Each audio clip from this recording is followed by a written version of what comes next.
All right, we're going to do section 2.5. We're going to solve some rational expressions.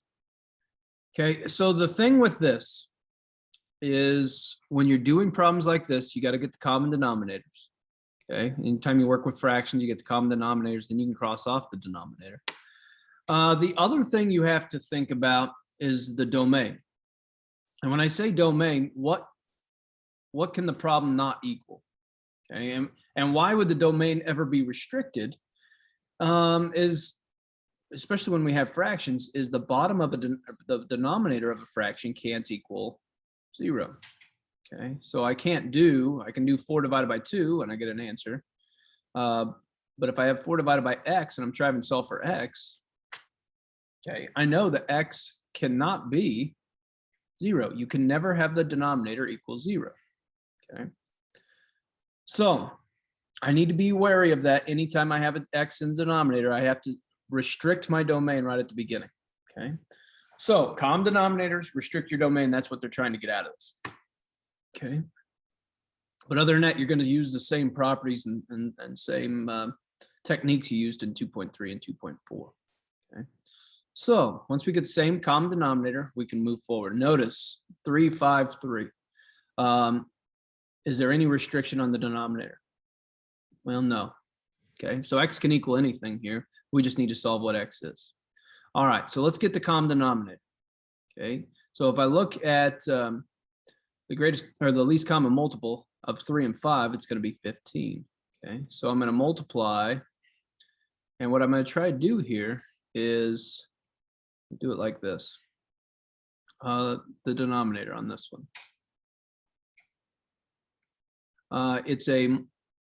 The denominator is a combination of 3 and 5. Okay. So x over 3 doesn't have a 5, so I'm going to put a 5 on top and bottom.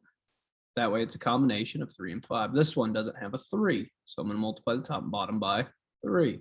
This one doesn't have a 5, so I'm going to multiply the top and bottom by 5.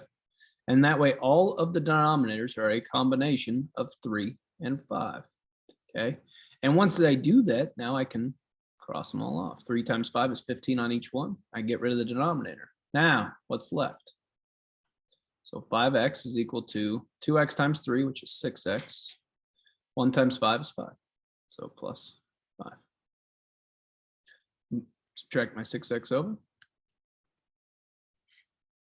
And I get negative x is equal to 5. Divide by negative 1. And I get x equals negative 5. Okay. So that's how I like to look at it. Denominator is a combination of 2 different things. And once you get them all to have the same values in there, then you can cross off the denominator. Okay. This one. I'm going to factor out the x squared plus 7x plus 10, but at the beginning I need to make sure what can x not equal. Okay, now we have x's in the bottom, so this one, x cannot equal negative 5, because if I did, negative 5 plus 5 is 0. Can't have that. What else can I have? X cannot equal negative 2. Okay, this one I need to factor out. Okay, and we'll do that now. So x over x plus 5 is equal to 1 over x plus 2 minus 3 over x and x. 2 numbers that multiply up to 10 but add up to 7, that'd be 5 and 2. Okay, so notice this one x can't be negative 5, this one x can't be negative 2, and this one it's a combination of the 2. Okay, so what is the combination of denominators that gets them all the same? Well, it's going to be x plus 5, x plus 2. Okay. And so how I like to think of it, they're all going to have x plus 5, x plus 2 on the bottom. What is this one missing? What's the first term missing? Well, it's missing the x plus 2. So I'm going to multiply it in. X plus 2. On the bottom is x plus 5, x plus 2. So first term's done. Is equal to, what is that one missing? This one's missing the x plus 5, so I'm going to put that on the bottom. If I do that, I got to do it up top. This one, x plus 2. Minus, what's this one missing? Well, this one has them both already. 3 over x plus 5, x plus 2.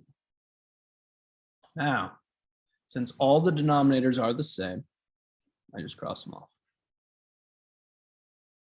And I can simplify. So the first term is x squared plus 2x when I multiply that out is equal to, distribute the 1, so that'd be still x plus 5 minus 3. Okay, simplify. Squared plus 2x is equal to x plus 2. Now we're going back to section 2.3. We just got to set them all equal to 0 and solve it out. So I'm going to minus my x, minus a 2. So I get x squared. I minus the x, so I get plus x minus 2 equal to 0.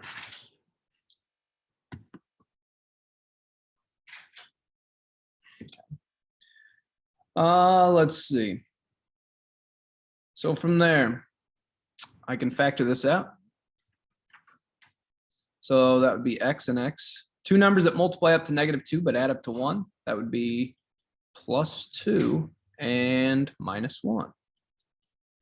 So I should get two answers. X is equal to -2 because of this one. X is equal to 1. But remember, we restricted the domain at the beginning. X can't be -5 and x cannot be -2. So x equals -2 is no longer a solution. And so my only answer is x equals 1. Okay, that's why it's important to figure that out at the beginning. Okay, make sure we restrict it right away and you should be okay. Okay. So move on.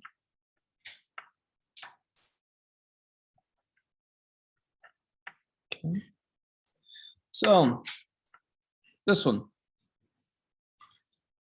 Well, I'm going to go ahead and factor everything at the beginning, just to make it a little bit simpler. This looks pretty difficult here. So let's go ahead and factor all of these. Okay, so the first one, z cubed minus 5z squared. I can pull out a z squared, and I'm left with z minus 5. Good. The next one, z squared plus 5z minus 50. Z and z. Two numbers that multiply up to -50 but add up to 5. That would be positive 10 and minus 5 is equal to. I could pull out a, let's see, I could pull out a -4. And that way I'm left with z plus 5. And that one z plus 10. No, that ain't right. Let's see. This one, it wouldn't be z plus 5 because that wouldn't be -12. That would be 3z. 3z plus 5. So that would be -12z. That would be -20. Good. There. Now, I'm going to go ahead and restrict my domain. What can z not equal? Z cannot be, well, -10. And z cannot be 5. Okay. Now I can go ahead and solve it. Whoa, what do I notice right here? What happens to z minus 5s? Well, they cross off. Okay. So then I notice once I do that, what am I left with? I'm left with z squared over z plus 10 is equal to, let's see, maybe I didn't need to do that. I'm going to go ahead and distribute that back. -12z minus 20 over z plus 10.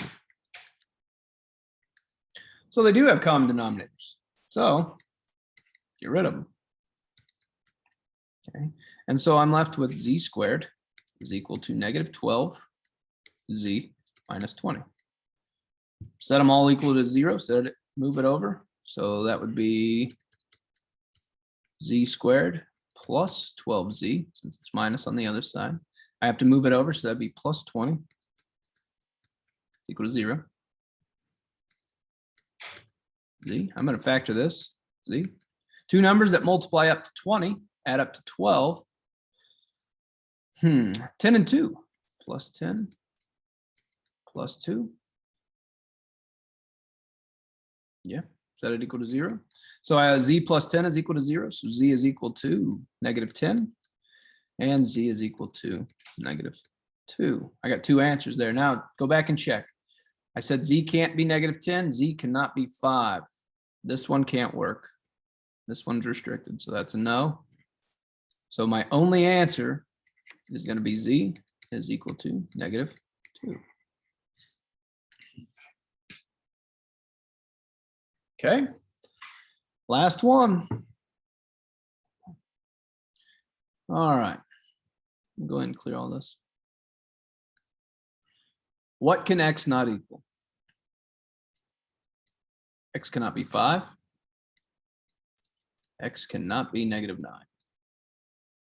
My combination of denominators on this one is going to be what's all on the bottom, x minus 5, x plus 9. Okay, that's what I want all the denominators to be, x minus 5, x plus 9. All right, here we go. Let's rewrite it. What is the first one missing? It's missing the x plus 9. So negative 5. It's missing the x plus 9, so I got to put that in there. X minus 5, x plus 9. What's the second one missing? It's missing x minus 5. X minus 5. Let's see, x minus 5. X plus 9. What's the last one missing? It's missing both. Okay, so 1, x minus 5, x plus 9 over x minus 5, x plus 9. Okay. Notice how I have all the same now. All the denominators are the same, so I can just get rid of it. Now distribute and simplify. So this would be negative 5x minus 45 plus. Now make sure if this was a minus sign, you'd have to distribute this, okay? But it's not, it's a plus. That'd be 2x minus 10 is equal to, FOIL this out, that would be x squared. Let's see, negative 5 and 9, that would be 4x. And negative 5 times 9 would be negative 45. Okay, I'm gonna go ahead and move everything to the, let's move everything to the right. Well, let's simplify first real quick. So negative 5x and 2x, that would be negative 3x. Negative 45 and negative 10 would be minus 55. Is equal to x squared plus 4x minus 45. Add your 3x over, add 55. So this becomes x squared. 3x and 4x would be plus 7x. Plus 55 and 45 would be what? Plus 10. Is that equal to 0? All right, factor. Be x and x. Two numbers multiply up to 10, but add up to 7 would be 5 and 2.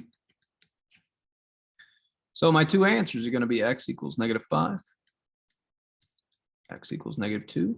Check it from the restrictions before. We just have the x couldn't be 5, so negative 5 works. And x cannot be negative 9, so negative 2 works. So my two answers are going to be x equals the set of numbers of negative 5 and negative 2.